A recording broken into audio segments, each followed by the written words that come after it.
Masuk tahun baru 2021, sudah 185.691 orang kena corona di Jakarta. COVID-19 sudah hampir 1 tahun, belum juga usai. Makin banyak warga Indonesia terpapar corona, salah satunya di Jakarta.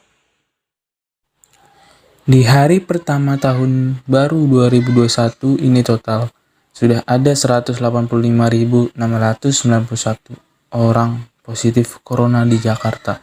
Di antaranya ada yang sudah sembuh, masih dirawat, dan meninggal dunia.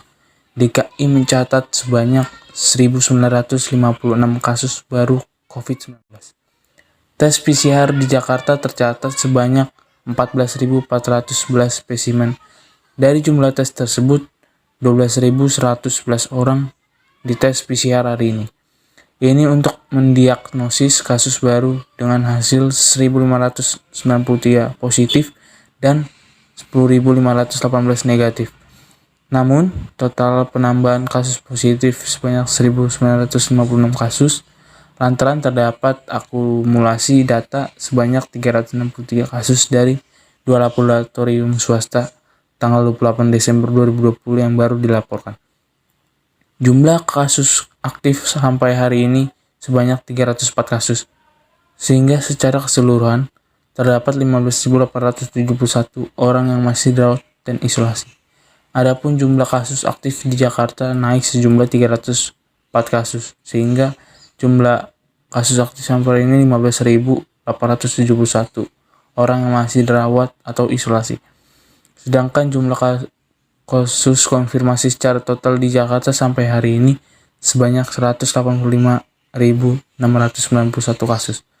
Dari jumlah total kasus tersebut, total orang dinyatakan telah sembuh sebanyak 166.512 dengan tingkat kesembuhan 89,7%, dan total 3.308 orang meninggal dunia dengan tingkat kematian 1,8%, sehingga tingkat kematian Indonesia sebesar 3%.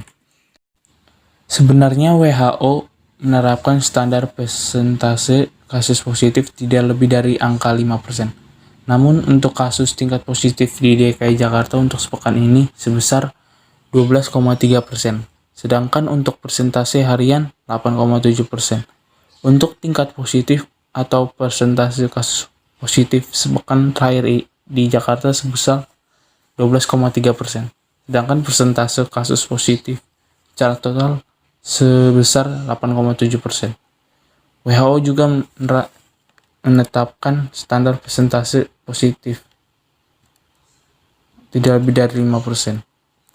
Maka dari itu, warga Jakarta ataupun seluruh Indonesia wajib menggunakan protokol kesehatan dan selalu mencuci tangan supaya terhindar dari paparan virus corona dan selalu menjaga kesehatan dan istirahat yang teratur. Pemirsa, sekian perjumpaan kita kali ini. Nantikan terus berita selanjutnya. Saya Ustadz Filimon dan kru pamit undur diri. Sampai jumpa.